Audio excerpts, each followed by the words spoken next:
नमस्कार. मी आनंदा शिवाजी सूर्यवंशी कोरुची तालुका पंचायत समितीच्या पंचायत समितीसाठी मी उभा राहिलेलो आहे.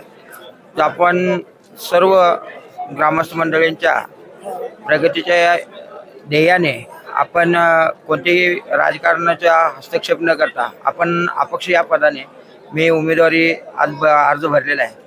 माझ्या उमेदवारीनंतर आल्यानंतर सर्व ग्रामस्थाच्या प्रगतीच्या हेतूने जे काही कार्य शेतकरी असू दे किंवा बाकीचे सर्व काही समाज ह्याच्यातून आहे ते पूर्ण करण्याचा मी प्रयत्न करतो. आज सर्वसामान्य जनतेतून मी एक मतदारांच्या हितासाठी मी माझ्या परीने प्रयत्न करेन. मी सुद्धा सर्वसामान्य मतदार आहे, त्यामुळं मला सर्वसामान्य मतदार वंचित घटकांची मला जी त्यांची हालअवस्था किंवा बाकी ज्या काही गोष्टी आहेत त्या पूर्ण अनुभव माहिती असल्यामुळं मी त्या परीने काम करण्याचा 100% प्रयत्न करेन.